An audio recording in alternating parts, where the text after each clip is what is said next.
ఇక వైద్య విద్య ప్రవేశాల్లో స్థానికత వ్యవహారంపై తెలంగాణ ప్రభుత్వం సుప్రీంకోర్టును ఆశ్రయించింది. వైద్య విద్యలో అడ్మిషన్లు పొందడానికి 9, 10 తరగతులతో పాటు ఇంటర్మీడియట్ విద్యను తెలంగాణలో పూర్తి చేసిన వారికే స్థానిక రిజర్వేషన్ వర్తింపజేస్తామంటూ ప్రభుత్వం తీసుకువచ్చిన జీవో 33పై పలువురు హైకోర్టును ఆశ్రయించగా కోర్టు సైతం అభ్యంతరం వ్యక్తం చేసింది. తెలంగాణలో వరుసగా 4 ఏళ్లు చదువుకోలేదన్న కారణంతో శాశ్వత నివాసులకు ఎంబీబీఎస్, బీడీఎస్ అడ్మిషన్ నిరాకరించకూడదని సదరు ఆదేశాల్లో పేర్కొంది. దీన్ని సవాల్ చేస్తూ తాజాగా తెలంగాణ ప్రభుత్వం సుప్రీంకోర్టులో పిటిషన్ దాఖలు చేసింది. ఈ పిటిషన్ను వెంటనే విచారణకు స్వీకరించాలని ప్రధాన న్యాయమూర్తి ధర్మాసనాన్ని తెలంగాణ తరపు న్యాయవాదులు కోరగా ధర్మాసనం అంగీకరించింది.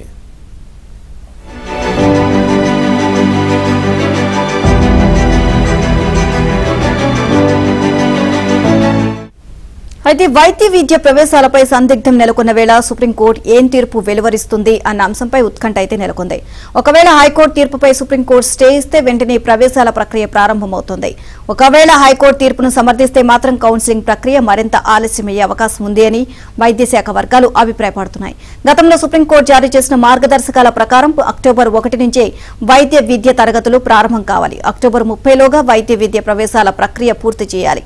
ఆ తర్వాత ఎలాంటి ప్రవేశాలు చేపట్టకూడదు. అందుకు మరో 47 రోజులే గడువు ఉండగా తెలంగాణలో ఇప్పటిదాకా ప్రవేశాల ప్రక్రియ ప్రారంభం కాకపోవడం ఆందోళన కలిగిస్తోంది. ఇదే విషయమై వైద్య ఆరోగ్య శాఖ మంత్రి దామోదర రాజనరసింహ బుధవారం వైద్య ఆరోగ్య శాఖ ఉన్నతాధికారులతో వైద్య విద్య ప్రవేశాలపై సమీక్ష నిర్వహించారు.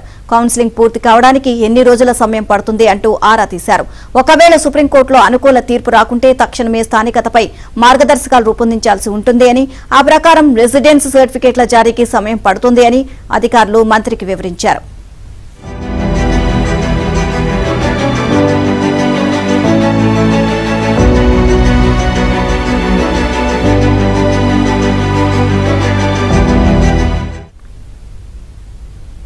ఎంబీబీఎస్, బీడీఎస్, ఆయుష్ కోర్సులో ప్రవేశాల కౌన్సిలింగ్ ను 4 విడతల్లో నిర్వహిస్తారు.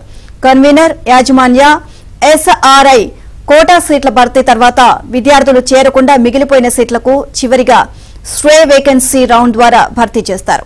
ఇక ఒక్కో రౌండ్ కు కనీసం 10 రోజుల సమయం పడుతుంది. ఈ ఏడాది ఎంబీబీఎస్ లో కన్వీనర్ కోటా సీట్ల కోసం 17,654 మంది, యాజమాన్య, ఎన్ఆర్ఐ కేటగిరీల కింద మరో 6,468 మంది దరఖాస్తు చేసుకున్నారు. ఓవరాల్ గా ఈ అంశానికి సంబంధించి మరింత సమాచారాన్ని మా ఢిల్లీ బ్యూరో చీఫ్ కృష్ణ అందిస్తారు. Krishna, good morning. పూర్తి డీటెయిల్స్ ఏంటి ఈ అంశానికి సంబంధించి? పవన్, రాష్ట్రంలో వరుసగా 4 ఏళ్లు చదువుకోలేదన్న కారణంతో శాశ్వత నివాసులకు ఎంబీబీఎస్, బీడీఎస్ అడ్మిషన్లు నిరాకరించకూడదు అంటూ ఇటీవల తెలంగాణ హైకోర్టు ఇచ్చినటువంటి ఆదేశాలను సుప్రీంకోర్టులో రాష్ట్ర ప్రభుత్వం సవాల్ చేసింది. ఈ పిటిషన్ వెంటనే స్వీకరించాలని కూడా ప్రధాన న్యాయమూర్తి ధర్మాసనం ముందు తెలంగాణ తరపు న్యాయవాదులు ప్రస్తావించారు. అందుకు ధర్మాసనం కూడా అంగీకరించింది. దీనిపైన ఈ వారంలో, అంటే వచ్చే వారంలో దీనికి సంబంధించినటువంటి పూర్తి స్థాయి విచారణ జరిగే అవకాశం ఉన్నట్లుగా మనకు అర్థమవుతుంది. వైద్య విద్యలో అడ్మిషన్లు పొందడానికి 9, 10 తరగతులతో పాటు ఇంటర్మీడియట్ విద్యను కూడా తెలంగాణలో, అంటే వరుసగా 4 ఏళ్లు తెలంగాణలోనే చదివిన వారికే స్థానిక రిజర్వేషన్ వర్తింపజేస్తామంటూ గతంలో ప్రభుత్వం తీసుకొచ్చినటువంటి జీవో 33 పైన తెలంగాణకు సంబంధించినటువంటి కొంతమంది విద్యార్థులు హైకోర్టుని ఆశ్రయించారు. హైకోర్టు వారికి అనుకూలంగా తీర్పిచ్చింది. కోర్టు కూడా జీవో 33కి సంబంధించి దాంట్లో ఉన్నటువంటి స్పిరిట్ మాత్రమే తీసుకోవాలి తప్పితే తెలంగాణలో శాశ్వత నివాసం ఉన్న వాళ్ళు మెరుగైనటువంటి విద్య కోసం వేరే రాష్ట్రాల్లో చదివినంత మాత్రాన వారు శాశ్వతత్వాన్ని కోల్పోరు, స్థానికతను కోల్పోరు. కాబట్టి వాళ్ళు తెలంగాణ వారిగానే వారిని గుర్తించి వారికి అడ్మిషన్లు ఇవ్వాలి అంటూ హైకోర్టు ఇచ్చినటువంటి ఆదేశాల్లో ముఖ్యాంశాలు.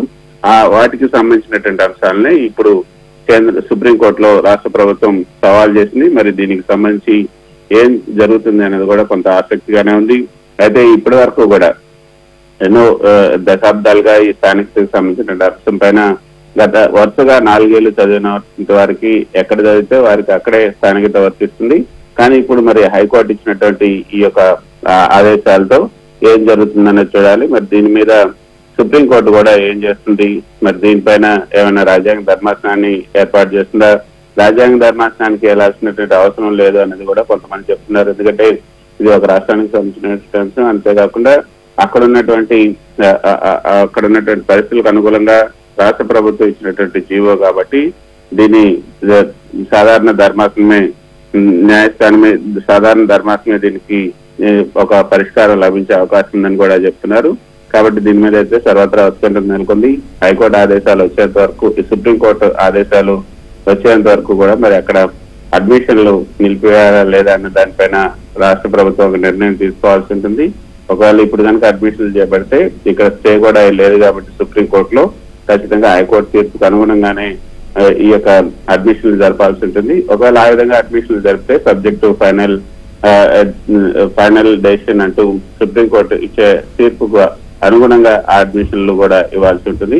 మరి ఏ మేరకు నిర్ణయం తీసుకుంటుందని కూడా చూడాలి. దీనిపైన 1-2 రోజులు అంటే సుప్రీంకోర్టులో కనుక ఈ తీర్పు ఈ యొక్క విచారణ కనుక ఆలస్యం అయితే తీవ్రమైనటువంటి ఆలస్యం జరిగితే అడ్మిషన్లు జరిపి అందులో సబ్జెక్టు ఫైనల్ డెసిషన్ అని ఏమైనా కండిషన్ పెట్టి అడ్మిషన్లు ఇస్తారా లేదా అనేది చూడాల్సి ఉంటుంది. దీనిపైన కూడా రాష్ట్ర ప్రభుత్వం 1-2 రోజుల్లో నిర్ణయం తీసుకునే అవకాశం ఉంది. Right, thank you Krishna, thanks for the updates.